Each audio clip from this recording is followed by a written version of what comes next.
क्या होता है फोटोसिंथेसिस की प्रोसेस में होता ये है कि कार्बन डाइऑक्साइड रिएक्ट करता है वाटर के साथ in the presence of sunlight and chlorophyll, इसको एब्जॉर्ब करता है और यहाँ पे बनता है C6H12O6 और साथ में प्रोड्यूस होता है ऑक्सीजन का, है ना, जो बाय प्रोडक्ट। इस रिएक्शन को हम लोग बोलते हैं फोटोसिंथेसिस। ये तो हम लोगों ने इसके डिटेल में पढ़ा था। तो मैं आपको बता रहा था कि इस दुनिया में कोई भी लिविंग ऑर्गेनिज्म, कोई भी हो, यूनिसेल्युलर हो, मल्टी सेल्युलर हो, एनिमल हो या प्लांट, हर एक लिविंग ऑर्गेनिज्म को एनर्जी मिलने का एक ही तरीका है। और वो तरीका क्या है? वो तरीका है ग्लूकोज। चाहे कोई भी ऑर्गेनिज्म कोई भी फूड कंज्यूम करे, वो फाइनली जाकर के कन्वर्ट होता है इनटू C6H12O6 ग्लूकोज में। और ये ग्लूकोज हमने जैसे फूड कंज्यूम किया, कार्बोहाइड्रेट कंज्यूम किया, हमारे फूड का जो 50% पार्ट होता है दैट इज ऑलमोस्ट कार्बोहाइड्रेट, है ना, चपाती या चावल 50% ऑफ द, बाकी 50% में प्रोटीन होता है, फैट होता है, विटामिन होते हैं, ऑलमोस्ट 50% इज कार्बोहाइड्रेट। तो वो कार्बोहाइड्रेट जो है फाइनली डाइजेस्ट होकर के क्या बनाता है? फाइनली डाइजेस्ट होकर के बनाता है ग्लूकोज। डाइजेशन हुआ कहां पे? स्टमक में। स्टमक में डाइजेशन होने के बाद that digested food will enter into small intestine, और स्मॉल इंटेस्टाइन से it will get absorb by the blood. Blood उसको एब्जॉर्ब करने के बाद उसको पूरी होल बॉडी में सर्कुलेट करती है, और जहां जहां पे उसकी रिक्वायरमेंट होती है वहां पे वो प्रोवाइड करती चले। ओके, प्रोवाइड करती चले। तो ये ग्लूकोज पहुंच गया हमारे बॉडी के हर एक सेल में।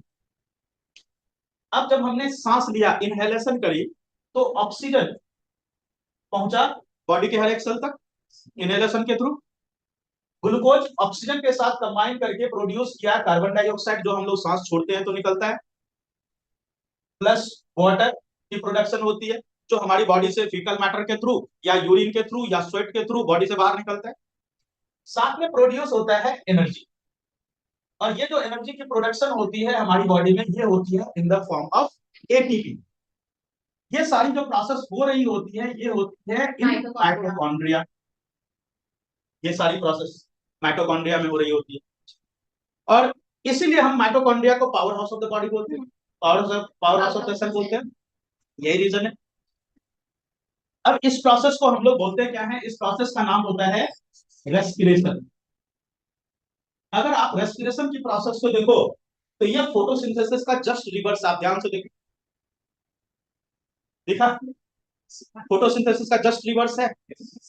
मतलब फोटोसिंथेसिस के जो प्रोडक्ट हैं वो रेस्पिरेशन के रिएक्टेंट हैं, और जो रेस्पिरेशन के प्रोडक्ट हैं वो फोटोसिंथेसिस का रिएक्टेंट है। ओके, क्लियर हो रहा है ये पॉइंट सबको?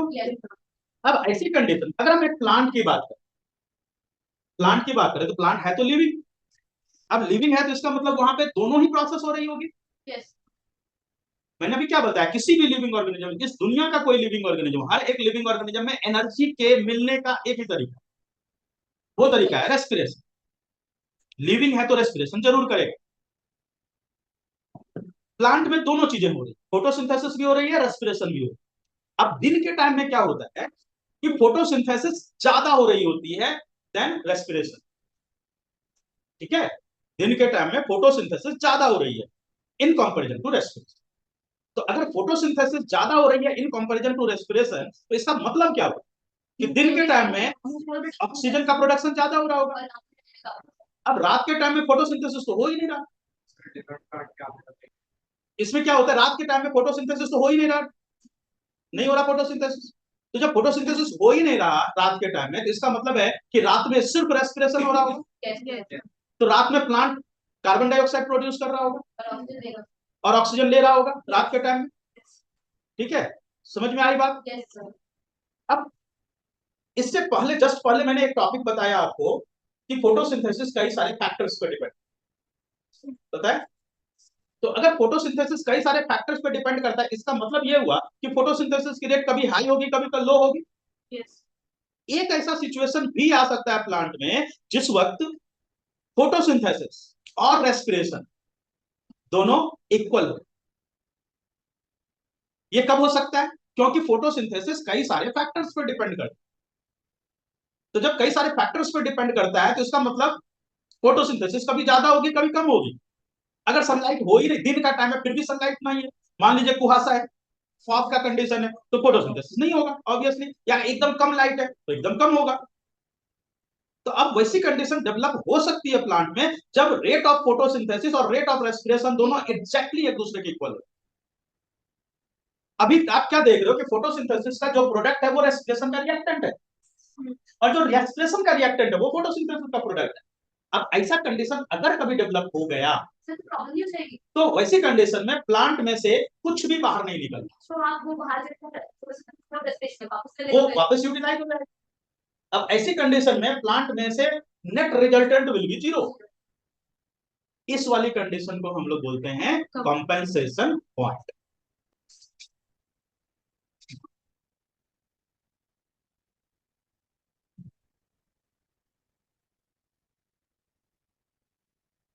लिखो compensation point.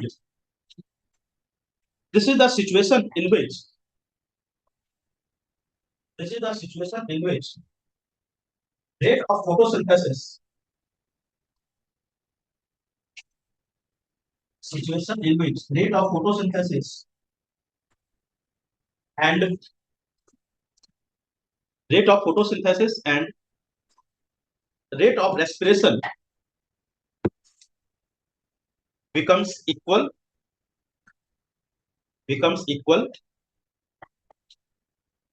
and nothing will be released out and nothing will be released out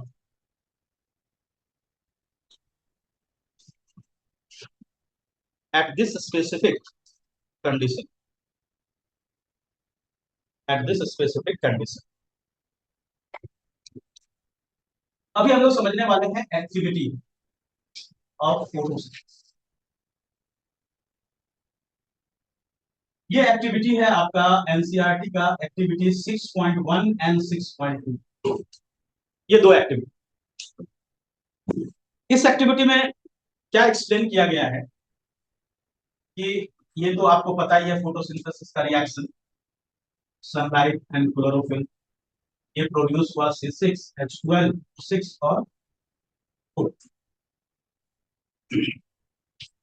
हमें ये प्रूव करना है कि बिना कार्बन डाइऑक्साइड के फोटोसिंथेसिस नहीं होगा, बिना सनलाइट के नहीं होगा और बिना क्लोरोफिल के। तीन सिचुएशन कि वहां पे फोटोसिंथेसिस नहीं हो। कौन कौन सी तीन सिचुएशन? बिना कार्बन डाइऑक्साइड के, बिना सनलाइट के और बिना वाटर की एक्टिविटी हम परफॉर्म नहीं करते। क्यों नहीं करते? अगर कभी ऐसा क्वेश्चन में आ जाए या आपके मन में क्वेरी आ जाए कि हम इस तीनों की तो एक्टिविटी परफॉर्म कर रहे हैं, वाटर की क्यों नहीं करते? एक्चुअली होता क्या है, कोई भी एक्टिविटी परफॉर्म करने के लिए आपको, जैसे सनलाइट की एक्टिविटी परफॉर्म करनी है तो आपको सबसे पहले सनलाइट को वहां से हटाना होगा, तब देखेंगे कि बिना सनलाइट के फोटोसिंथेसिस हो रही है कि नहीं हो रही। अब पानी को नहीं हटाया जा सकता क्योंकि पानी सेल के साइटोप्लाज्म में है। तो पानी जो सेल के साइटोप्लाज्म में है, अगर हम पानी को हटाएंगे तो सेल मर जाएगा, फिर फोटोसिंथेसिस करेगा कौन? इसलिए हम लोग पानी को नहीं हटा सकते, तो पानी की एक्टिविटी कभी परफॉर्म नहीं हो सकती। समझ में आ गया रीजन? कोई कंफ्यूजन किसी को? तो मैंने आपको क्या बताया कि पानी की एक्टिविटी परफॉर्म नहीं करेंगे, हम यहाँ पे बाकी तीन की एक्टिविटी परफॉर्म करेंगे, ये पता करने के लिए कि तीनों के बिना फोटोसिंथेसिस नहीं होगा। पानी की नहीं करेंगे, क्यों नहीं करेंगे? रीजन क्या बताया? तो सबसे पहले हम अभी एक्टिविटी परफॉर्म करने वाले हैं किसके लिए? सनलाइट। सनलाइट सबसे पहले आप क्या करोगे, एक पॉटेड प्लांट ले लो। पॉटेड प्लांट मतलब गमले में लगा हुआ एक प्लांट ले लोगे। अब गमले में लगा हुआ जो प्लांट आप लोगे, तो इस प्लांट को सबसे पहले आपको क्या करना है, 2 से 3 दिन के लिए आपको रखना है इन डार्क रूम। डार्क रूम में क्यों रखेंगे, इसके पीछे पर्पज ये होगा, हाँ सनलाइट इसको नहीं मिलेगा डार्क रूम में रखेंगे तो, और इसके अंदर जितनी भी स्टोर्ड स्टार्च है दैट विल गेट कंज्यूम। ठीक है, हमें यही तो एक्टिविटी परफॉर्म करना है ना कि सनलाइट के एब्सेंस में वहां पे फोटोसिंथेसिस हो रहा है कि नहीं हो रहा। ठीक है, तो सबसे पहले आपने क्या किया, इसको डार्क रूम में रखा कितने दिन के लिए, 2 से 3 दिन के लिए। इस प्रोसेस में हुआ क्या, यहाँ पे जो आपने डार्क रूम में रखा, तो यहाँ पे क्या हुआ कि इसकी जो स्टोर्ड स्टार्च है दैट गेट यूज्ड अप। इस प्रोसेस को हम लोग बोलते हैं डी स्टार्चिफिकेशन। इस प्रोसेस का नाम डी स्टार्चिफिकेशन। ठीक है, अब आप इस प्लांट को सनलाइट में लेकर के आना है, इस वहां से लेकर के आए सनलाइट। सनलाइट में लाने के बाद आप क्या करोगे, इस प्लांट में, इस पॉटेड प्लांट में पानी वानी डाल करके, और आप इसमें कोई एक लीफ, सपोज करो इस लीफ पे आपको एक्सपेरिमेंट करना है, इस वाली लीफ, इसके आधे पार्ट को एल्युमिनियम की फॉइल या फिर ब्लैक पेपर से कवर कर दोगे। ठीक है, या तो एल्युमिनियम की फॉइल ले लोगे या फिर ब्लैक पेपर से कवर कर। कवर करने का पर्पज क्या है, कवर करने का पर्पज है कि वहां पे सनलाइट ना पहुंचे। ठीक है, सनलाइट ना पहुंचे। अब जो है इसमें पानी वानी डाल करके आपको 4 से 5 घंटे के लिए रखना है इन सनलाइट। ठीक है, सनलाइट में 4 से 5 घंटे के लिए सनलाइट में रख दिया। इससे फायदा क्या होगा, इससे फायदा ये होगा, सॉरी, इससे होगा क्या, इससे होगा कि यहाँ पे स्टार्च। ठीक है, अब जिस लीफ में आपने एल्युमिनियम की फॉइल लगाई थी, उस लीफ को वहां से आप तोड़ लो, और तोड़ने के बाद इसकी एल्युमिनियम फॉइल को पहले हटा। ठीक है, लीफ को तोड़ने के बाद एल्युमिनियम फॉइल को हटा। अब इस लीफ को आप क्या करो, 2 मिनट के लिए डाल दो इन बॉइलिंग वाटर। 2 मिनट के लिए बॉइलिंग वाटर में डालने से क्या होगा, इसकी जो सेल वॉल है दैट विल बी ब्रोकन। इसकी सेल वॉल टूट गई। सेल वॉल टूट तोड़ना हमारा पर्पज क्या है, 2 मिनट के लिए इसको बॉइलिंग वाटर में डालना। ओके, वाटर बॉयल हो रहा है, उसमें 2 मिनट के लिए डाल दिया, तो इसकी सेल वॉल ब्रेक हो गई। अब इस लीफ को वहां से लीजिए और इसको डाल दीजिए एक बीकर में। इस बीकर में जिसमें कि रखा हुआ है अल्कोहल। ठीक है, उसमें आपने उस लीफ को डाल दिया। अब इस छोटे बीकर को आप डाल दो एक बड़े बीकर में, और इस बड़े बीकर में आप डाल दो वाटर। समझ में आया क्या क्या किया, सबसे पहले डिस्टार्चिफिकेशन। डिस्टार्चिफिकेशन का मतलब 2 से 3 दिन के लिए डार्क रूम में रखना। पर्पज क्या होगा, स्टार्च विल कंज्यूम। उसके बाद 4 से 5 घंटे के लिए सनलाइट में रखेंगे, किसी एक लीफ के आधे पार्ट को एल्यूमिनियम फॉइल या ब्लैक पेपर से कवर कर देंगे। इसको हम लोग बोलते हैं गैनॉक्स लाइट स्क्रीन। इसका नाम होता है गैनॉक्स लाइट स्क्रीन। उसके बाद 4-5 घंटे के बाद उस लीफ को वहां से तोड़िए, ब्लैक वो जो फॉइल है वो हटा दीजिए या ब्लैक पेपर हटा दीजिए। 2 मिनट के लिए बॉइलिंग वाटर में डालिए। पर्पज क्या है 2 मिनट के लिए बॉइलिंग वाटर में डालने का purpose, cell wall will be broken down. अब इस लीफ को आप डाल दीजिए किसमें, अल्कोहल में, और उस छोटे से बीकर को एक बड़े बीकर में डालिए। ठीक है, बड़े बीकर में डालेंगे तो क्या होगा, यहाँ पे बड़े बीकर में क्या है, पानी है। अब इसको पानी को आपको गर्म करना, पानी को आप गर्म करेंगे तो इनडायरेक्टली अल्कोहल गर्म, डायरेक्टली अल्कोहल को हम गर्म नहीं कर सकते, क्योंकि alcohol is highly inflammable, it will catch fire immediately. अगर हम उसको फायर पे देखना है तो हम उसको इनडायरेक्ट गर्म करते हैं। क्यों गर्म करते हैं इनडायरेक्ट आयोनिजा, हाईली इनफ्लेमेबल है। इस प्रोसेस का नाम है वाटर बाथ। इसको वाटर बाथ, इनडायरेक्ट गर्म। तो अब इससे होगा क्या कि इसमें जो क्लोरोफिल है, इस लीफ में जो क्लोरोफिल है that will get dissolved in alcohol. अब ये लीफ को यहां से जब आप निकालोगे तो ये लीफ आपको सूखे पत्ते की तरह दिखेगा, pale yellow, pale yellow colour का दिखेगा। और अल्कोहल का, हाँ अल्कोहल का कलर चेंज हो जाएगा, क्योंकि अल्कोहल में क्लोरोफिल डिसॉल्व हो गया ना, अल्कोहल अब ग्रीन दिखने लगेगा। ठीक है, और अल्कोहल क्लोरोफिल निकला वहां से, क्लोरोफिल निकला कहां से, सेल के अंदर से। सेल के अंदर से तभी निकल सकता था जब आप उसके सेल वॉल को तोड़ोगे, है ना, यहाँ पे सेल वॉल हमने तोड़ दिया था। तो अब वहां पे ये जो लीफ है वो भी कैसा हो गया, पेलियर हो गया। अब इस लीफ के ऊपर आप क्या करो, फ्यू ड्रॉप्स डाल दो आयोडीन। आयोडीन की फ्यू ड्रॉप्स डालने से क्या देखोगे कि इसका वो पार्ट जो आपने कवर किया था वो पार्ट ब्लू ब्लैक नहीं हुआ, बाकी जो पार्ट सनलाइट में था वो पार्ट कैसा बन गया, वो पार्ट ब्लू ब्लैक बन गया, ब्लू ब्लैक कलर दिखने लगा आयोडीन डालने से। Blue black colour, iodine blue black colour कब शो करता है, in the presence of starch. इसका मतलब आधे पार्ट में स्टार्च था, आधे पार्ट में स्टार्च नहीं था। किस पार्ट में स्टार्च था, आ रही थी, वहां पे स्टार्च है। जहां पे सनलाइट नहीं आ रही है वहां पे स्टार्च नहीं है। समझ में आया? यस सबको क्लियर? Yes sir. अब इसमें जो प्रोसेस है, एक आप ये डायग्राम बना करके इतनी चीजें लिख लो क्योंकि इतनी सारी चीजें आपके इसमें नहीं है। कैसे? सबसे पहला ये होगा पहला पॉइंट, ठीक है, this will be the first point, this will be the second point, उसके बाद this will be the third point, this will be the fourth point and this will be the fifth. Water बात clear है yes sir. सबको? Yes sir. Indirectly क्यों गर्म करते हैं ये क्लियर है? Yes sir. ठीक है। आयोडीन टेस्ट पता है सबको? Yes sir. Iodine shows blue black, ये लिख, iodine shows blue black colour, iodine shows blue black colour in presence of starch, in presence of starch। Sir alcohol का chemical? इसका नाम है इथेनॉल। यहाँ पे जो अल्कोहल लिया गया है इस अल्कोहल का नाम इथेनॉल है, ETHANOL। फ्यूल में भी यूज होता है, अल्कोहलिक ड्रिंक्स में भी यूज होता है, बहुत सारी जगह पे सोप बनाने के लिए भी यूज होता है, परफ्यूम बनाने के लिए भी यूज होता है, बहुत सारी जगहों पे इसका इंडस्ट्रियल एप्लीकेशन बहुत ज्यादा है। मिथेनॉल बड़ा भाई, इसका छोटा भाई, इथेनॉल का छोटा भाई है मिथेनॉल, बड़ा भाई नहीं है, छोटा भाई। इथेनॉल का फॉर्मूला होता है C2H5OH। Ethanol is C2H5OH। ये जो अल्कोहल यहाँ पे लिया है इसका छोटा भाई है मिथेनॉल, जिसका फॉर्मूला होता है CH3OH। कि अब हमें एक्टिविटी परफॉर्म करनी है फॉर क्लोरोफिल, तो अब इसके लिए हमें क्या करना पड़ेगा? क्लोरोफिल को हटाना है ना। तो हम क्लोरोफिल को हटा तो नहीं सकते वो क्योंकि वो सेल के अंदर है, तो हम ऐसा प्लांट लेंगे जिसमें कि हर जगह पे क्लोरोफिल नहीं हो, मनी प्लांट, जैसे मनी प्लांट या क्रोटन, उसका जो सिर्फ ग्रीन वाला पार्ट है दैट कंटेन्स क्लोरोफिल, बाकी जो येलोइश कलर का है या दूसरे कलर के हैं that will not have chlorophyll. Okay, तो हम उस तरह के प्लांट सेलेक्ट करेंगे और उस तरह के प्लांट में जो दूसरा कलर है वहां पे देखेंगे कि फोटोसिंथेसिस हो रहा है कि नहीं। पर्पज समझ में आ गया क्या करना है? यस।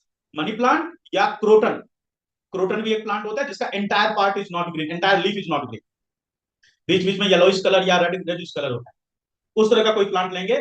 मनी प्लांट तो सब लोग देखते हो, मनी प्लांट में entire leaf is not green, बीच बीच में येलोइश पार्ट होता है, तो हमें क्या देखना है कि ग्रीन वाले पार्ट में फोटोसिंथेसिस होगा और येलोइश वाला पार्ट जो है वहां पे फोटोसिंथेसिस नहीं होगा। उस तरह के प्लांट को हम लोग नाम देते हैं वेरिजेटेड प्लांट।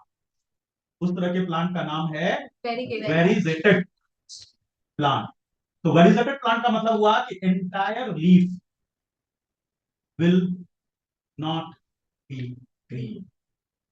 उस तरह के प्लांट इसके एग्जाम्पल हो गए मनी प्लांट एंड क्रोटन, ये दोनों इसके एग्जाम्पल है, बहुत कॉमन एग्जाम्पल है दोनों ही। चलिए, तो हम लोग पहले क्या करेंगे, एक मनी प्लांट या क्रोटन का कोई प्लांट पॉटेड गमले में लगा हुआ प्लांट ले लेंगे और उसको 2 से 3 दिन के लिए डार्क रूम में, डार्क रूम में रखने से स्टार्च यूज हो जाए, प्रोड्यूस नहीं होगा। स्टार्च प्रोड्यूस, स्टार्च को सनलाइट में प्रोड्यूस होगा, starch will get used up अगर हम 2 से 3 दिन के लिए डाल। उसके बाद हम क्या करेंगे, उस प्लांट को लेकर के आएंगे सनलाइट, सनलाइट में उस प्लांट को लाने के बाद हम क्या करेंगे, यहां पे एल्युमिनियम फॉइल की जरूरत नहीं, नॉर्मली आप उस प्लांट को 4 से 5 घंटे के लिए सनलाइट में रखिए। सनलाइट में रखने के बाद वहां से एक लीफ तोड़िए और उस लीफ की या तो आप पिक्चर क्लिक कर लीजिए, या तो पिक्चर क्लिक कर लीजिए और नहीं तो आप उसके ऊपर बटर पेपर डाल करके उसकी आउटलाइन ड्रॉ कर दीजिए। क्यों, पर्पज क्या है? अगर आपने ऐसा नहीं किया तो डिकलराइज्ड होने के बाद आपको पता नहीं चलेगा कौन सा पार्ट ग्रीन था कौन सा पार्ट येलो, है ना। तो पहले आपके पास पहले वाला पिक्चर होना चाहिए ना, तो कंपेयर करने के लिए। समझ में आया क्या पर्पज है? इसके ऊपर बटर पेपर डाल करके आप उसकी आउटलाइन ड्रॉ कर लीजिए कि कौन सा पार्ट ग्रीन है कौन सा पार्ट येलो। ओके, अब उस लीफ को 2 मिनट के लिए बॉइलिंग वाटर में, ठीक है, क्यों डालेंगे बॉइलिंग वाटर में? सेल वॉल ब्रेकिंग, बिल्कुल सही। अब इस लीफ को यहां से लेकर के जाएंगे वाटर बाथ, वाटर बाथ में अल्कोहल में हमने डाल दिया और इनडायरेक्टली वाटर के थ्रू हम उसको गर्म करें। इनडायरेक्टली क्यों गर्म करेंगे आदित्य? क्योंकि अल्कोहल वो इनफ्लेमेबल ज्यादा होता अल्कोहल इज हाईली इन्फ्लेमेबल। अगर हम डायरेक्ट गर्म करेंगे तो क्या होगा, it will catch fire immediate. Indirectly गर्म कर, अब उस लीफ को तो थोड़ी देर के बाद आप क्या देखोगे कि वो लीफ कंप्लीटली डीकलराइज हो, सारे क्लोरोफिल पिगमेंट वहां से जो भी पिगमेंट थे सब निकल, अब वो लीफ डीकलराइज हो जाएगा। अब उस लीफ पे आप क्या डाल दोगे, आयोडीन डाल दो। आयोडीन डालने के बाद आप क्या देखोगे, वहां पे जो पार्ट ग्रीन था वो ब्लू ब्लैक वो ब्लू ब्लैक हुआ, और जो पार्ट ग्रीन नहीं था वो वैसा ही वो वैसा है। समझ में आया? Yes sir. कोई कंफ्यूजन? No sir. हाँ बोलो। क्या तो जो रिएक्शन है उसके अंदर आयोडीन है, पेल येलो कलर में तो आयोडीन ही तो डाला। नहीं सर, इससे बाकी इतना समझ करने की क्या जरूरत है, हम सीधा आयोडीन स्टार्टिंग में अगर आप डाल दोगे पेल येलो कलर में सीधा, तो इसका मतलब आप ये प्रोसेस को बोल रहे हो कि इसको स्किप क्यों, इसको क्यों करें, यही प्रोसेस बोल रहे हैं ना।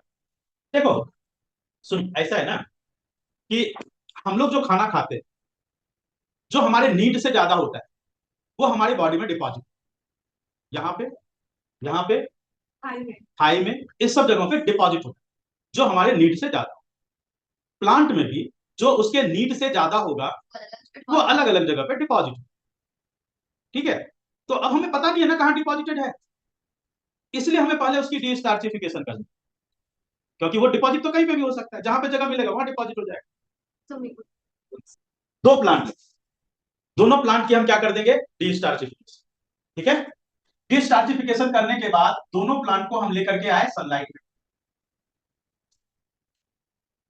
और जैसे ये एक प्लांट है और ये एक दूसरा प्लांट,